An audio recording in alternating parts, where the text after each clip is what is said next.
اصول یہ ہے کہ جب بھی کوئی کمٹمنٹ ہو نا کسی سے تو اس کا پورا پورا خیال کرنا چاہیے. نکاح نامہ نکال کے دیں ان کو اندر سے, نکاح نامہ, اور وہ آپ بیٹھ کے فل کریں. ہیلو, ان کو بلائیں ادھر. نکاح نامہ لے کے اس کو ابھی فل کر لیں آپ, ٹھیک ہے. میرے ساتھ مسئلہ یہ ہے کہ میں آج کل ٹائم بچانے کے چکر میں ہوں کہ کم وقت میں زیادہ سے زیادہ کام ہو. تو جب کوئی کمٹمنٹ ہوتی ہے لوگوں سے تو پوری بات سمجھتے نہیں ہیں. اس کا نقصان کیا ہوتا ہے کہ میرا بھی وقت ضائع اور سامنے والے کا بھی ضائع. ابھی بیچارے بہت اچھے لوگ ہیں, حیدرآباد سے آئے ہیں, نکاح پڑھانا ہے انہوں نے. تو میں نے ان سے کہا تھا کہ آپ 1 بجے یہاں پہنچ جائیں, پہنچنے کے بعد مجھے میسج کریں کہ ہم آ گئے ہیں. مقصد ان کی شکایت لگانا نہیں ہے, بہت اچھے لوگ ہیں. مقصد یہ کہ اصول اور ضابطہ سمجھانا مقصد ہے کہ ہر آدمی اصول ضابطے پہ چلے گا تو تکلیف بھی نہیں ہوگی اور کام بھی اچھے میں ہو جائے گا. میں نے ان سے کہا تھا کہ 1 بجے پہنچنے کے بعد مجھے میسج بھیجیں کہ ہم آ گئے ہیں, ٹھیک ہے نا. یہ نہیں کہا تھا کہ فون کریں, کیونکہ میں فون نہیں اٹھاتا اپنے مخصوص ٹائمنگ کے علاوہ. میسج آئے گا تو میں دیکھ لوں گا کہ بھائی یہ پہنچ گئے ہیں تو میں آ جاؤں گا.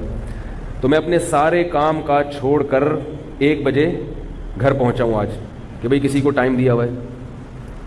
اور یہ 1 بجے کا ٹائم اس لیے دیا کہ نکاح نامہ فل کرنے میں جو ٹائم خرچ ہوگا نا وہ اس دوران ہو جائے گا.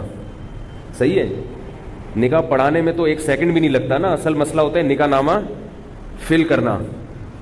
تو یہ جو ٹائم ہے نا اس میں نکاح نامہ فل ہو جائے گا. نکاح پڑھانا ہے تو پھر ہم بیٹھے بیٹھے ہاں بھائی قبول ہے قبول ہے, یہ تو 2 منٹ کا کام ہے.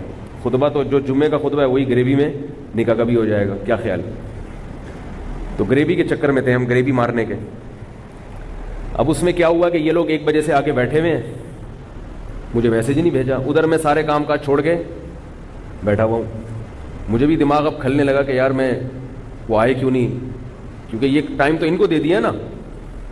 تو اب میرا بھی ٹائم ویسٹ ہو رہا ہے اور یہ ادھر نیچے آ کے بیٹھ کے انتظار کر رہے ہیں. سمجھ رہے ہیں بات کو؟ اب جب میں نیچے آیا ہوں تو کہہ رہے ہیں ہم تو آپ کا کافی دیر سے انتظار کر رہے ہیں, اور میں ان سے کہہ رہا ہوں کہ میں اوپر بیٹھ کے آپ کا کافی دیر سے انتظار کر رہا ہوں. تو یہ ان کی بات نہیں ہے, یہ ایک اصول اور ضابطے کی بات ہے کہ ہم من حیث القوم بد نظمی کا شکار ہیں. من حیث القوم یعنی سبھی ہے, میں بھی ایسا ہی ہوں, اس میں سب ایسے ہیں. اس چیز کو درست کرنے کی ضرورت ہے. سمجھ رہے ہو کہ نہیں سمجھ رہے بھائی؟ بھائی جو بات جس نے کہی ہے اس کا خیال کرنا چاہیے انسان کو, تاکہ نہ میرا ٹائم ویسٹ ہو اور نہ آپ کا ٹائم ویسٹ ہو. اب میں نے ان کے ذمہ لگایا ہے کہ اب یہ نکاح نامہ خود فل کریں گے, تاکہ ہم جو بیان کے دوران جو ہمارا ٹائم ہے نا وہ بیان میں ہی مصروف رہے, اور یہ نکاح نامہ خود بیٹھ کے فل کریں, تاکہ ہمارا جو ٹائم ادھر لگایا بھی ہے یہ وہ. سمجھ رہے ہو بات کو؟ یہ بھی بیان کا حصہ ہے, کوئی بیان سے اضافی بات نہیں ہے.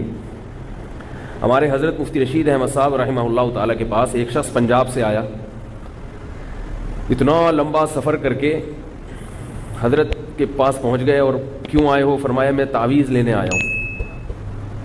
تعویذ اگر کچھ شرائط ہیں اس کی ان کے ساتھ ہو تو جائز ہے اس کا استعمال. حضرت نے فرمایا کہ آپ پنجاب سے آئے ہو, پہلی بات یہ کہ آپ نے مجھ سے ٹائم لیا تھا, اتنی دور سے آپ سفر کر کے آئے ہیں. دوسری بات یہ کہ تعویذ تو TCS کے ذریعے بھی پہنچ سکتا ہے, صرف تعویذ لینے کے لیے اتنی دور سے آپ سفر کر کے کراچی پہنچے ہو.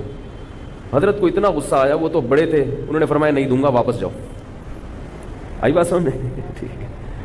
تو فرمایا ایک دفعہ ان کو سزا ملے گی, پھر یہ واپس جائیں گے, آئندہ ایسی حماقت, اپنا بھی ٹائم بچائیں گے. اور فرمایا واپس جاؤ, وہاں سے اب دوبارہ خط لکھو.